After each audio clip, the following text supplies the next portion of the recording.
یہ شان و شوکت کا زمانہ ہے۔ 10,000 کا لشکر جرار لے کر کے حضور مکہ کی طرف عازم سفر ہوئے۔ جب یہ اتنا بڑا لشکر مدینہ سے باہر نکلا تو اس کی ایک ہیبت تھی۔ ایک کتیا نے بچے دیے ہوئے تھے، وہ اس کو دودھ پلا رہی تھی۔ حضور نے ایک صحابی حضرت جمیل بن سراقہ رضی اللہ تعالیٰ عنہ کو وہاں کھڑا کر دیا، کہا تم یہاں رک جاؤ اور سارے لشکر کے گزرنے تک تم نے یہاں موجود رہنا ہے، کوئی اس کتیا کو نقصان نہ پہنچا سکے۔ یہ میرے حضور کا دیا ہوا دین ہے۔ چلتے چلتے مرہ زہران کے مقام پہ حضور نے پڑاؤ کیا۔ یہ مکہ المکرمہ کے قریب ایک علاقہ ہے۔ رات ہوئی تو حضور نے ارشاد فرمایا کہ کشادہ کشادہ خیمے لگاؤ اور ہر بندہ خیمے کے آگے آگ روشن کرے۔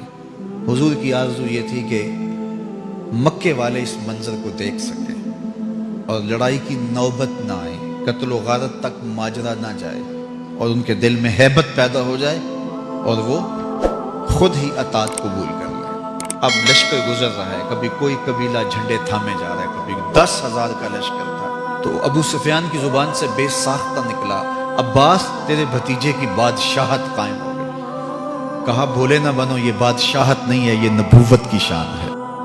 جب حضور مکے میں داخل ہو رہے تھے، حضور کے سر پہ یمنی چادر کا امامہ تھا، کسوہ نامی اونٹنی پہ بیٹھے تھے اور آقا کریم علیہ السلام کو دیکھنے کے لیے چھتیں بھری ہوئی تھیں، لیکن حضور کا سر عجز سے جھکا ہوا تھا، حتیٰ کہ اونٹنی کے کجاوے کی جو لکڑی ہے حضور کے امامے کا کور اس کو چھو رہا تھا۔ اور حضور اس طرح مکہ المکرمہ میں داخل ہوئے۔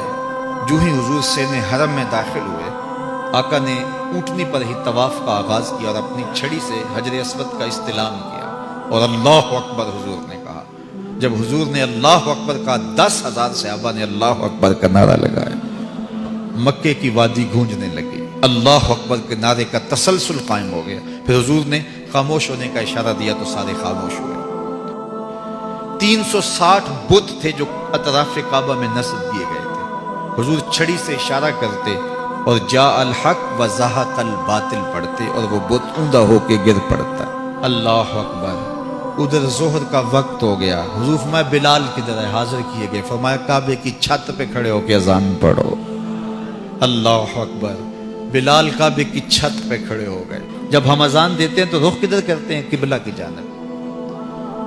اور اگر کوئی کعبہ کی چھت پہ کھڑا ہو تو وہ تو جدھر رخ کرے ادھر ہی قبلہ ہے۔ اب حضرت بلال اذان دینے کھڑے ہوئے، حضور طواف کر رہے تھے۔ اللہ اکبر۔ بلال ادھر گھومتے جا رہے ہیں جدھر حضور گھومتے چلے جا رہے ہیں۔ اذان ازل سے تیرے عشق کا ترانہ بنی، نماز تو اس کی دید کا ایک بہانہ بنی۔ اسی حرم کے صحن میں بلال حبشی کو مارا گیا تھا، انہیں اذیتیں دی گئی تھی شہر مکہ میں۔ آج سارے نیچے کھڑے ہیں، بلال حبشی اوپر کھڑا ہے۔ عزتوں کی معراج عطا کی گئی۔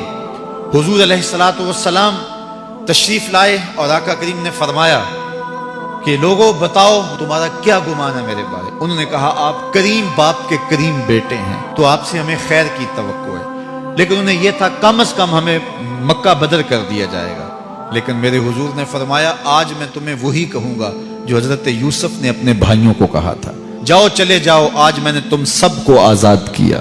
سن 8 ہجری کو یہ واقعہ ہوا۔ 9 ہجری کو حضور نے حضرت ابوبکر صدیق کی قیادت میں حج کے لیے قافلہ بھیجا اور 10 ہجری میں خود آئے، تو وہ منظر بھی شان و شوکت کا ایک عجیب رنگ ہے۔ اللہ تعالی ہم سب کو فتح مکہ کی برکتوں سے مالا مال فرمائے۔